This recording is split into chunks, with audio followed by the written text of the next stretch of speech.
गुरु बिन माला फेरते, गुरु बिन देते दान, गुरु बिन दोनों निष्फल हैं, जय पूछो वेद पुराण। देखिएगा पवित्र बाइबल,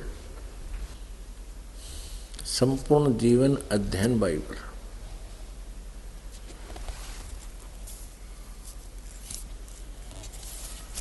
ये कहाँ से छपा है ये दिखाते हैं।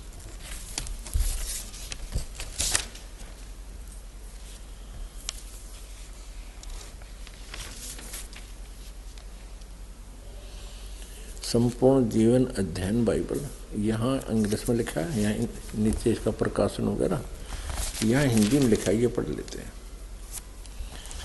पवित्र बाइबल, संपूर्ण जीवन अध्ययन बाइबल, प्रबंधक संपादक डेविड स्टुअर्ट, अंग्रेजी प्रधान संपादक Donald C Thomas, MA MDV, संयुक्त संपादक जे वेस्ले आदम्स PhD, संपादकीय समिति स्टानली M हॉर्टन THD अध्यक्ष, विलियम W मेंसिस PhD उपाध्यक्ष। आगे देखो, full Bible, full life study Bible, life publishers international, Springfield मसूर USA, मैसूरी यानी।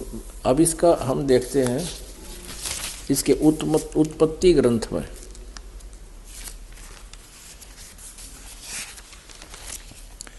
वेरी स्टार्ट में जहाँ से इस ग्रंथ का प्रारंभ होता है वही दिखाते हैं आपको। ये देखिएगा, जेनेसिस यानी उत्पत्ति। इसका अंग्रेजी से हिंदी में अनुवादित है ये उत्पत्ति नंबर 1 अध्याय है। यो आरंभ यहाँ से होता है और इसका प्रश्न नंबर 4 पे, प्रश्न नंबर 4 पे यहाँ से देखते हैं। आरंभ है, आदि में परमेश्वर ने आकाश और पृथ्वी की सृष्टि की। पृथ्वी बेडौल और सुनसान पड़ी थी और गहरे जल के ऊपर अंधियारा था, तथा परमेश्वर का आत्मा जल के ऊपर मंडराता था। जब परमेश्वर ने कहा उजियाला हो, तो उजियाला हो गया।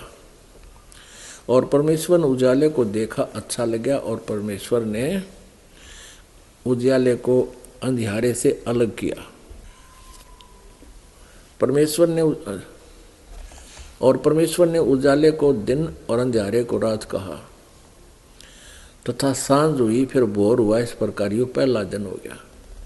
फिर और रचना की, सांझ हुई, फिर भोर हुआ। इस प्रकार ये दूसरा दिन हो गया। फिर ये सांझ हुई, फिर भोर हुई, ये तीसरा दिन हो गया। हम यहाँ देखते हैं ये चौथा दिन, सांझ हुई, फिर भोर हुई, फिर इस प्रकार चौथा दिन। यानी इसमें जो रचनाएं की, हम अपने मतलब की बातों पर आते हैं। 5वां दिन, सांझ हुई, फिर भोर हुई, इस प्रकार 5वां दिन हो गया। पशु पक्षी पहले पैदा किए। अब देखो, अब फिर क्या, यहाँ से परमात्मा ने कहा, यहाँ 26वां श्लोक है, ये अध्याय 1 का ये 26वां श्लोक है। फिर परमेश्वर ने कहा, हम मनुष्य को अपने स्वरूप के अनुसार अपनी समानता में बनाए, और वे समुद्र की मछलियों और आकाश के पक्षियों और घरेलू पशुओं और सारी पृथ्वी पर और सब रेंगने वाले जंतुओं पर जो पृथ्वी पर रेंगते हैं अधिकार रखें। इनको खाने का नहीं कहा, केवल उनका कंट्रोलर हो, बुद्धि ज़्यादा हो उसमें। तब परमेश्वर ने मनुष्य को अपने स्वरूप के अनुसार उत्पन्न किया अपने ही स्वरूप के अनुसार परमेश्वर ने उसको उत्पन्न किया। नर और नारी करके उसने मनुष्यों की सृष्टि की। इस 27 नंबर 26 और 27 नंबर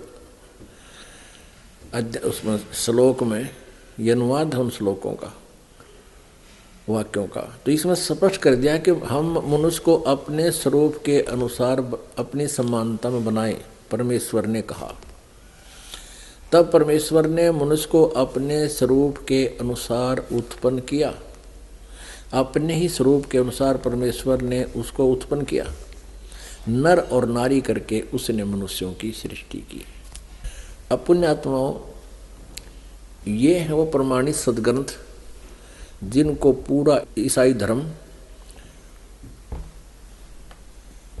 एक प्रमाणित शास्त्र मानता है, अद्वितीय शास्त्र मानता है। इससे बाहर की बातों को स्वीकार नहीं करते।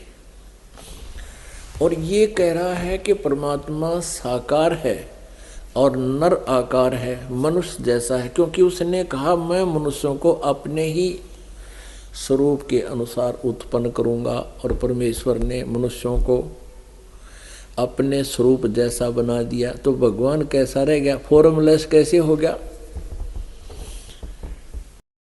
अब प्रसंग चल रहा है कि परमात्मा निराकार है या साकार है। परमात्मा साकार है और आगे दिखाते हैं कि ये पवित्र बाइबल में 3 भगवान और ब्रह्मा विष्णु महेश का, तीनों का इसमें भी प्रमाण है। लेकिन वो ज्ञान ना होने से उनको समझ नहीं पा रहे कि वो 3 देवता यानी 3 भगवान कौन है। अब देखिएगा, थोड़ा मौखिक बताता है दास। इसमें क्या लिखा आगे कि फिर प्रभु ने नर नारी करके सृष्टि की, आदम और हव्वा। एक आदम व्यक्ति बनाया, उसकी एक पत्नी बनाई हव्वा, और उनको एक वाटिका में छोड़ दिया प्रभु ने। अब इनकी दोनों की उत्पत्ति जब हो ली तो परमात्मा चला गया, फिर काल ने बागडोर संभाल ली इस ब्रह्म ने, और इसने अपने पुत्रों को संभलवा दी, ब्रह्मा विष्णु महेश तीनों को। अब इसमें क्या लिखा है कि भगवान ने आदम और हव्वा को एक बगीची में छोड़ दिया और उनको स्पेशल, उनको भले बुरे का ज्ञान नहीं था। उनको ये बता दिया कि इस वाटिका के जो बीच में पेड़ हैं इनके फल नहीं खाना, इनके फल खा लोगे तो तुम मर जाओगे। भगवान चला गया, वह वाटिका में घूम रहे थे, कहते सर्प आया और सर्प ने कहा कि तुम इस वाटिका के बीच वाले फलों को, वृक्षों के फलों को क्यों नहीं खा रहे हो। तो आदम और हव्वा ने बताया कि हमारे को परमात्मा ने मना किया हुआ है और हम यदि इस बीच वाले पेड़ के फल खा लेंगे हम मर जाएंगे। सर्प ने कहा कि भगवान झूठ बोलता है, तुम्हें भ्रमित किए हुए है, वो नहीं चाहता कि इसके खाने से तुम्हें भले बुरे का ज्ञान हो जाएगा, और भले बुरे का ज्ञान होने से तुम इस भगवान की तरह ही सब कार्य करने लग जाओगे, तुम नहीं मरोगे, ये फल खा के देखो। उस सर्प के कहने से उन्होंने वो फल खा लिया। फिर उनको महसूस हुआ, उनका नशा उतर गया, महसूस हुआ कि तुम तो नग्न हो, निवस्त्र हो। तो उन्होंने पत्ते, अंजीर के पत्ते तोड़ के अपने गुप्तांगों पर बांध लिए। फिर भगवान आया सामने वाटिका में टहलने के लिए, सैर सपट्टे को। तब उसने आवाज़ लगाई कि आदम हव्वा तुम कहाँ हो। तो उन्होंने कहा कि हम यहाँ छुपे हुए हैं, आपसे हम शर्मा गए हैं, डर गए हैं, क्योंकि हम नंगे हैं। अब भगवान बोला कि तुमको किसने बता दिया तुम नंगे हो, क्या तुमने वो बीच वाले पेड़ का फल खा लिया। तो उन्होंने कहा हाँ, हमने बीच वाले पेड़ का फल खा लिया। किसने बताया? कि सर्प ने बताया, मेरी पत्नी को बहका दिया। इस पत्नी के कहने से मैंने भी खा लिया, आदम बोलता है। फिर उनको वहां से स्वर्ग वाली वाटिका से निकालकर श्राप दे दिया कि तुम जाओ, नीचे पृथ्वी पर पटक दिए और मेहनत करके खाओगे। और अब देखो,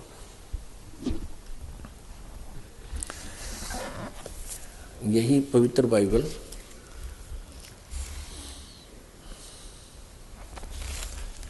और पृष्ठ नंबर 9, अब उत्पत्ति अध्याय 3 चल रहा है।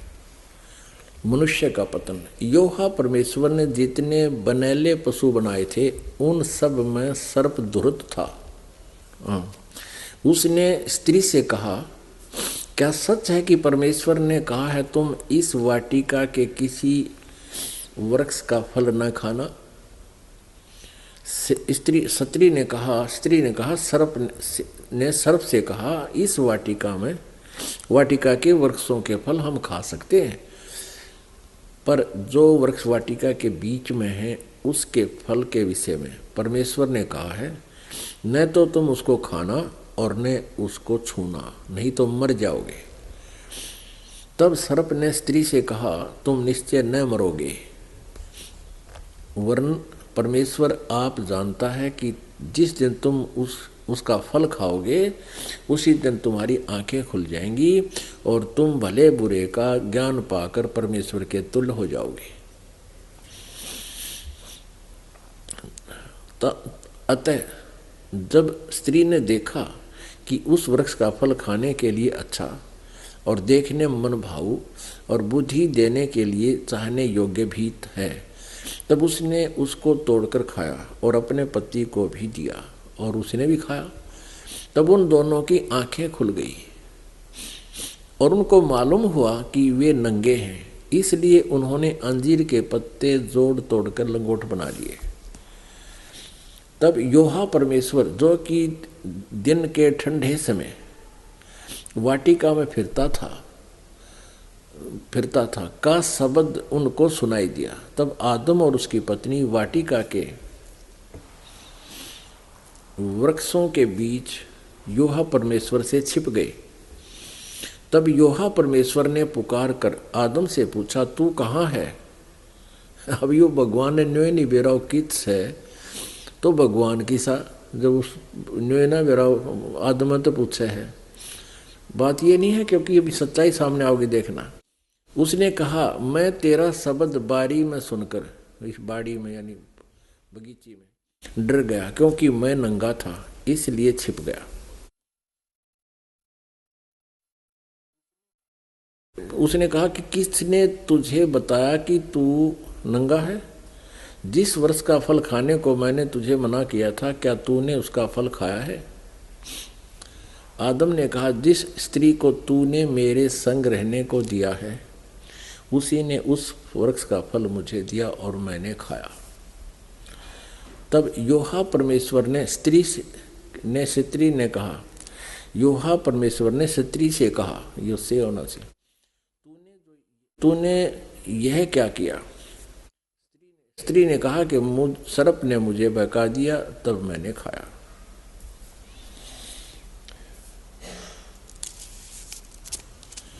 अब आगे देखो, अब प्रश्न नंबर 10 पे,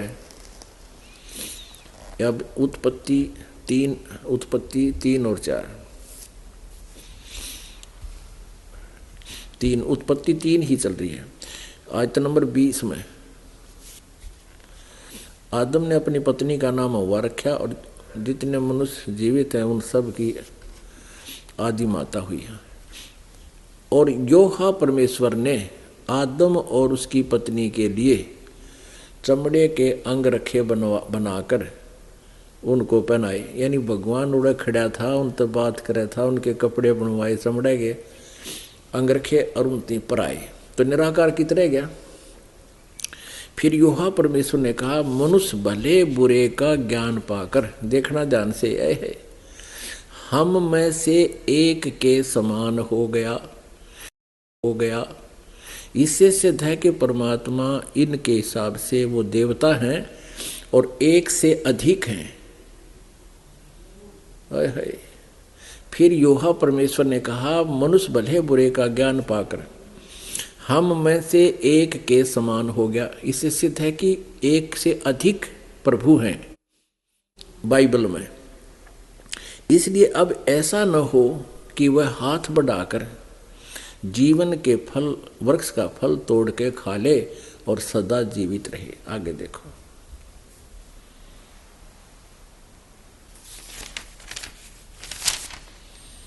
अब देखना एक से अधिक। प्रश्न नंबर 23 पे और उत्पत्ति 16 में, जब अब्राम 99 वर्ष का हो गया तब योहा ने उसको दर्शन देकर कहा, बताओ निराकार की तो हो गया, दर्शन देकर कहा, मैं सर्वशक्तिमान ईश्वर हूँ, मेरी उपस्थिति में चल और सिद्ध होता जा।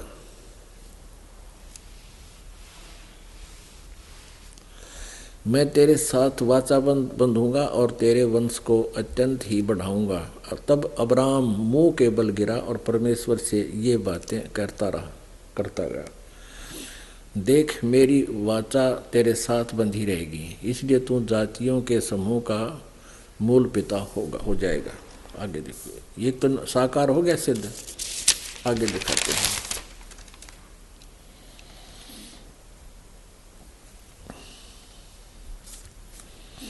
ये देखिए 24 पृष्ठ पे। अपने आत्मा कति कंसेप्ट क्लियर हो जाएगा, परमात्मा कैसा है। यहाँ देखिएगा 24 पृष्ठ पे, इसमें 18 नंबर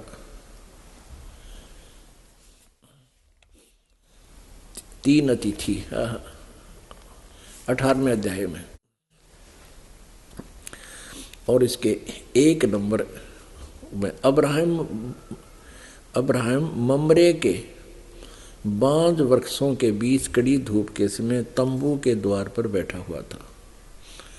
तब योहा ने उसे दर्शन दिए। योहा परमेश्वर ने, जैसे योहा कहने लगे पहला परमेश्वर, योहा कहो चाहे परमेश्वर, इनके हिसाब से गॉड कहो चाहे योहा कहो, उसे दर्शन दिया। तब योहा ने उसे दर्शन दिया, यानी भगवान दिखा। उसने आंख उठाकर दृष्टि की तो क्या देखा कि 3 पुरुष उसके सामने खड़े हैं, यानी ये 3 ब्रह्मा विष्णु महेश, ये तीनों हैं। जब उसने उन्हें देखा तब वह उनसे भेंट करने के लिए तंबू के द्वार से दौड़ा और भूमि पर गिरकर दंडवत की और कहने लगा, हे प्रभु, यदि मुझ पर तेरी अनुग्रह की दृष्टि है तो मैं विनती करता हूँ, अपने दास के पास से चले न जाना। मैं थोड़ा सा जल लाता हूँ और आप अपने पांव धोकर इस वृक्ष के नीचे विश्राम करें।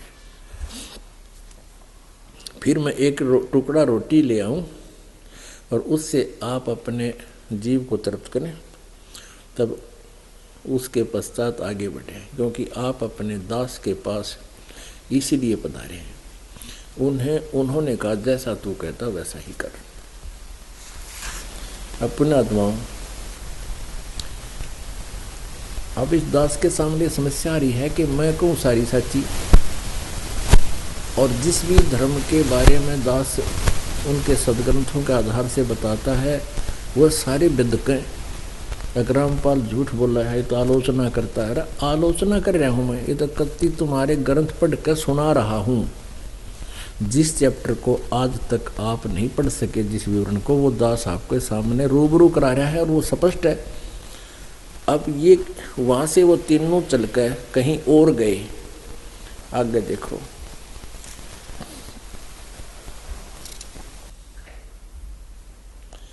अब 25 पे 24 पे हमने पढ़ लिया यहाँ तक।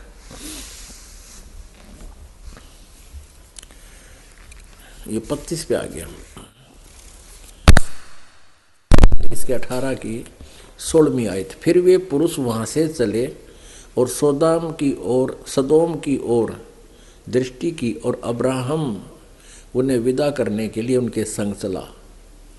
तब यूहा ने कहा, यह जो मैं करता हूँ उसे क्या अब्राहम से छिपा रखूं? अब हमारा जो उद्देश्य है वो लिखते हैं। फिर ये कहाँ चले गए? यहाँ आगे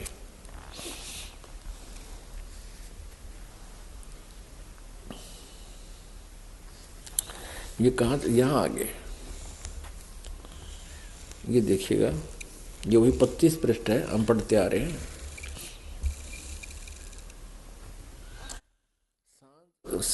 सांझ को वे दो दूत, एक तो कहीं और टल गया, दो दूत यानी दो भगवान सदोम के पास आए और लूत सदोम के फाटक के पास बैठा था। उनको देखकर वह उनसे भेंट करने के लिए उठा और मुंह के बल झुककर दंडवत कहा, मेरे प्रभुओं, अपने दास के घर पधारिए और रात भर विश्राम कीजिए। अपने आत्मा